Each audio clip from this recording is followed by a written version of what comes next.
that something is the will of God, we can be sure that God will definitely help us to get there. ఒకసారి ఇది దేవుని చిత్తము అని మనం రూఢిపరుచుకున్న తర్వాత అది మనం పొందటానికి దేవుడు మనకు తప్పకుండా సహాయం చేస్తాడు. There's this big story in the Old Testament of the Israelites coming out of Egypt. పాత నిబంధనలో మనం చూసినట్లయితే ఇశ్రాయేలు ఐగుప్తు నుండి బయటకు వచ్చే కథ ఎంతో పెద్దది. They were there as slaves for 430 years. వాళ్ళు అక్కడ 430 సంవత్సరాలు బానిసలుగా ఉన్నారు. But one day God said to them, కానీ ఒకరోజు దేవుడు వారితో చెప్పాడు through Moses. మోషే ద్వారా. You read this in Exodus in chapter 3. నిర్గమకాండం 3వ అధ్యాయంలో దాన్ని మనం చదువుతాం. God said to Moses in verse 15, 3:15, this is what you must say to the sons of Israel. నీవు ఇశ్రాయేలుతో ఈ విధంగా చెప్పాలి. That's what God told Moses to tell them. మోషేతో ఈ విధంగా చెప్పమని దేవుడు చెప్పాడు. Verse 16, 16, gather the elders of Israel together and tell them like this. నీవు వెళ్ళి ఇశ్రాయేలు పెద్దలను పోగు చేసి ఈ విధంగా చెప్పు. I will do two things for you. మీకోసం నేను రెండు విషయాలు చేస్తాను. Verse 17, 17వ వచనం. number 1, ఒకటేమో I will bring you out of the land and the affliction of Egypt. ఐగుప్తు బాధలో నుండి మిమ్మల్ని నేను విడిపిస్తాను. Then I will bring you into the land of the Canaanite, Hittite and all, which is a land flowing with milk and honey. ఆ తర్వాత పాలు తేనెలు ప్రవహించు దేశములు అనగా కనానీ, హిత్తి, హివ్వీలు వాటిలోకి తీసుకొస్తాను. So there are two promises there. ఇక్కడ రెండు వాగ్దానాలు ఉన్నాయి. I will bring you out and I will bring you in. మిమ్మల్ని ఏమో ఐగుప్తులో నుండి బయటికి తీసుకొస్తాను, తర్వాత కనాను దేశములోనికి ప్రవేశింపజేస్తాను. Now when God promises something, దేవుడు ఏదైనా వాగ్దానం చేసినప్పుడు it should be fulfilled, right? అది నెరవేర్చబడాలి కదా. But the people who heard this message కానీ ఈ వర్తమానం విన్న ప్రజలు never experienced it. కానీ వాళ్ళు అనుభవించలేకపోయారు.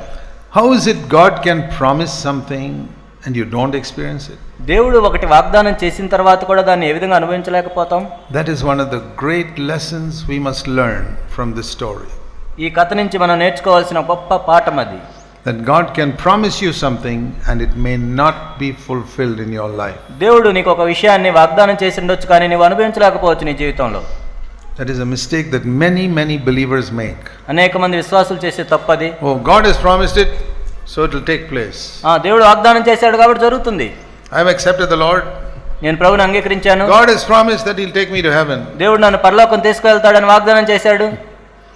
It may not be fulfilled. అది జరగకపోవచ్చు.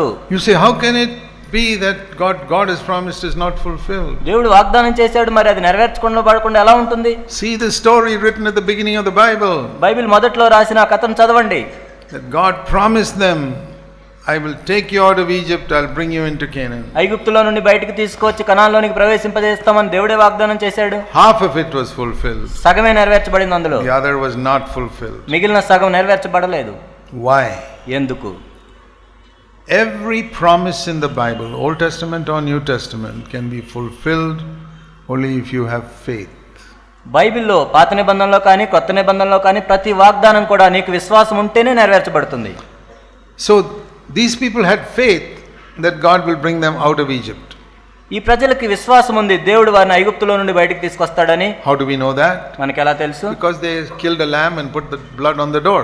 ఎందుకంటే వాళ్ళు గొర్రె పిల్లను చంపేసి రక్తాన్ని ద్వారబంధములకు రాశారు. That was an act of faith. అది విశ్వాసంతో చేసిన పని. And God saw that. దేవుడు దాన్ని చూశాడు. He took those 2,20,00,000 lakhs of people out of Egypt. 20 లక్షల మందిని ఐగుప్తుల నుండి బయటికి తీసుకొచ్చాడు. Then he had already told them, now all you 20 lakhs people, I'll take you into Canaan. ఈ 20 లక్షల మందిని కూడా ఇప్పుడు నేను కనాన్లోనికి ప్రవేశింపజేస్తానని దేవుడు చెప్పాడు. There they did not have faith. కానీ అక్కడ వాళ్ళు విశ్వాసం కలిగి లేరు. Why they didn't have faith? ఎందుకు వాళ్ళకి విశ్వాసం లేదు? They looked at the Canaanite giants. ఎందుకంటే వాళ్ళు అజానుబాహులైన కనానీయులను చూశారు. In those days, ఆ రోజుల్లో was the land of the people of Canaan more powerful than the people of Egypt? ఐగుప్తులో ఉన్న ప్రజల కంటే కనాన్లో ఉన్న ప్రజలు శక్తివంతులా? No. కాదు. Those days Egyptian army was like American army today. ఆ రోజుల్లో ఐగుప్తు యొక్క సైన్యం ఎలా ఉంటుందంటే ఈ రోజుల్లో అమెరికా సైన్యం లాగా ఉంటుంది. They were the most powerful nation in the world. ఆ రోజుల్లో అప్పట్లో అతి గొప్ప సైన్యం కలిగి ఉన్న దేశం అది. And Canaan was some small country like some small country in Africa. ఆఫ్రికాలో ఉన్న చిన్న దేశం లాగే కనాన్ ఉంది అప్పుడు. So if you can overcome the American army, you think you can't have overcome some small African army? America సైన్యం మీద నువ్వు విజయం సాధిస్తే ఆఫ్రికాలో ఒక చిన్న సైన్యం మీద నువ్వు విజయం సాధించలేవా? How is it that they believed that God could deliver them from this mighty superpower called Egypt? అతి గొప్ప దేశమైన ఐగుప్తు సైన్యం నుండి దేవుడు విడిపిస్తాడని వాళ్ళు విశ్వాసం కలిగి ఉన్నారు. They could not have faith God will help them to overcome the small land of Canaan. కానీ కనాను అతి చిన్న దేశంలో నుండి దేవుడు దానిలోకి ప్రవేశింపజేస్తే వాళ్ళు నమ్మలేకపోయారు. That is the trouble with many believers. అనేక మంది విశ్వాసులతో ఉన్న సమస్య అది. So remember this, that nothing will even if God promises something to you, కాబట్టి దీన్ని గుర్తుంచుకోండి, ఒకవేళ దేవుడు ఏదైనా మీకు వాగ్దానం చేసినా it won't be fulfilled if you don't believe. ఒకవేళ మీరు నమ్మకపోయినట్లయితే మీకు మీ జీవితంలో నెరవేర్చబడదు. See, it says here verse Matthew chapter 13. Mattayi 13. Matthew chapter 13 and verse 58. Mattayi 13:58. He did not do many miracles there because of their unbelief. వారి అవిశ్వాసమును బట్టి ఆయన అక్కడ అనేకమైన అద్భుతములు చేయలేదు. And in Mark 6 says he could not do some miracles there. Mark 6లో ఈ విధంగా చెప్పబడింది, ఆయన చేయలేకపోయాను. That means he wanted to do but he could not do. ఆయన చేయాలనుకున్నాడు కానీ చేయలేకపోయాడు. What is the reason? ఏంటి కారణం? Unbelief. వారి అవిశ్వాసం. But in those 20 lakhs of people, కానీ ఆ 20 లక్షల మందిలో there were two people who believed. ఇద్దరు మాత్రమే నమ్మగలిగారు, Joshua and Caleb. యెహోషువ, కాలేబు. He said those two people will enter the land. ఆ ఇద్దరు కూడా కనానులోనికి ప్రవేశించారు. And even though they were 85 years old, God kept them alive. They entered the land. వాళ్ళు 80 సంవత్సరాలు ఉన్నప్పటికీ కూడా దేవుడు వారిని బ్రతికించాడు, ప్రవేశింపజేశాడు. The land of Canaan is a picture of an overcoming life. కనాను దేశం అనేది జయ జీవితమునకు సాదృశ్యంగా ఉంది. Where there are giants, but all of them can be defeated by the power of God. అక్కడ ఉన్న ఆజానుబాహులు దేవుని యొక్క శక్తి చేత అందరూ కూడా ఓడించబడగలుగుతారు. Turn to 1 Corinthians in chapter 10. మొదటి కొరింథీ 10. He says in verse 1, I don't want you to be ignorant, brothers, of what happened to our fathers.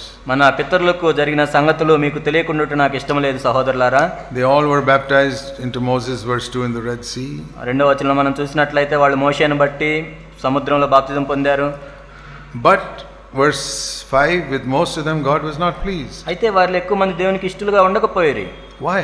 ఎందుకు? They laid low in the wilderness because of unbelief. అరణ్యంలో సంహరించబడ్డారు ఎందుకంటే వాళ్ళు నమ్మలేదు. And this is happened as an example, verse 6, for us. ఇది మనకు దృష్టాంతములుగా ఉన్నాయి. That means what has happened to those people has happened as an example for us today. వాళ్ళకి ఏదైతే జరిగిందో ఈ రోజు మనకి దృష్టాంతంగా ఉంది అది. That you can come out of Egypt and not enter Canaan. నీవు ఐగుప్తులో నుండి బయటికి రావచ్చు కానీ కనానులో ప్రవేశించకుండా ఉండొచ్చు. You can have faith for the forgiveness of your sins, but you may not have faith to have an overcoming. పాప క్షమాపణ కొరకు నీ విశ్వాసం కలిగి ఉండొచ్చు, జయ జీవితం కోసం విశ్వాసం లేకుండా ఉండొచ్చు. What did we see in Exodus 3? Two promises. నిర్గమకాండం 3వ అధ్యాయంలో మనం ఎన్ని వాగ్దానం చూస్తున్నాం? రెండు. I'll bring you out of Egypt, I'll bring you into Canaan. ఐగుప్తులో నుండి మిమ్మల్ని బయటికి తీసుకొస్తాను, కనానులోనికి ప్రవేశింపజేస్తాను. Spiritual meaning is, ఆత్మ సంబంధమైన అర్థం ఏంటంటే, I will forgive your sin, మీ పాపములను నేను క్షమిస్తాను, and I'll give you victory. మీకు జయ జీవితం I'll అనుగ్రహిస్తాను, deliver you from Satan, మీకు అపవాది నుండి విడిపిస్తాను, and then I will deliver you from your own lusts. ఆ తర్వాత నీ సొంత స్వకీయ దురాశల నుండి నేను విడిపిస్తాను. Once we were children of Satan, ఒకానొకప్పుడు మనం అపవాది పిల్లలంగా ఉన్నాం, just like slaves in Egypt, ఐగుప్తు బానిసల వలె. and God delivered us from that. దేవుడు అక్కడ నుండి విడిపించాడు. If we read the Bible, we know once upon a time we were all children of the devil. మనం బైబిల్ చదివినట్లయితే మనకు అర్థమవుతుంది మనం అందరం కూడా అపవాది పిల్లలుగా ఉన్నాం ఒకప్పుడు. Most of us have received Jesus as our Lord and we have become children of God. ఆ తర్వాత మనలో అనేక మంది ప్రభువును సొంత రక్షకుడిగా అంగీకరించాం, దేవుని పిల్లలమయ్యాం. About the Israelites, I asked you a question. కాబట్టి ఇశ్రాయేలును దేవుడు అడిగినట్టు నేను మిమ్మల్ని ఒక ప్రశ్న అడుగుతున్నాను. Who was more powerful? ఎవరు ఎక్కువ శక్తివంతులు? The armies of Egypt or the armies in Canaan? ఐగుప్తు సైన్యమా, కనాను సైన్యమా? It's like asking today the armies of America or the armies of some small African country. ఈ రోజుల్లో మనం చూడాలంటే అమెరికా సైన్యమా లేక ఆఫ్రికా దేశంలో ఒక చిన్న దేశంలోని సైన్యమా? They had faith that God can deliver us from Egypt, but they could not have faith to go into Canaan. దేవుడు మమ్మల్ని ఐగుప్తులో నుండి విడిపిస్తాడనే విశ్వాసాన్ని వాళ్ళు కలిగి ఉన్నారు కానీ కనానులోకి ప్రవేశింపజేస్తాడనే విశ్వాసాన్ని వాళ్ళు కలిగి లేరు. You say, how can that be? మరి ఎలా జరుగుతుంది అది? I ask you. మిమ్మల్ని అడుగుతున్నాను నేను. Who is more powerful? ఎవరు ఎక్కువ శక్తివంతులు? The devil అపవాద or the lusts in your flesh? లేక నీ శరీరంలో ఉన్న దురాశల, Your anger, నీ కోపం, your sexually dirty thoughts, నీ లైంగిక సంబంధమైన మురికి తలంపులు, and other sins in your life. నీ జీవితంలో ఉన్న పాపాలు Who is more powerful? ఎవరు ఎక్కువ శక్తివంతులు? Satan అపవాద or those lusts in your flesh? లేక నీ స్వకీయ దురాశల? Definitely Satan. తప్పకుండా అపవాదే గొప్పవాడు. But Jesus delivered you from Satan. కానీ యేసుక్రీస్తు ప్రభువు అపవాది నుండి నీకు విడుదల దయచేశాడు. That is the bigger superpower in the world. ఈ లోకంలో ఉన్న అతి గొప్ప శక్తివంతమైనది Not your lust, the devil. నీ స్వకీయ దురాశలు కాదు, అపవాది. God delivered you from it. దేవుడు దాని నుండి నిన్ను తప్పించాడు. Why are you not believing that he can deliver you from your lust? మరి ఎందుకు దేవుడు నీ స్వకీయ దురాశలను విడిపించగలడు అని నువ్వు నమ్మట్లేదు?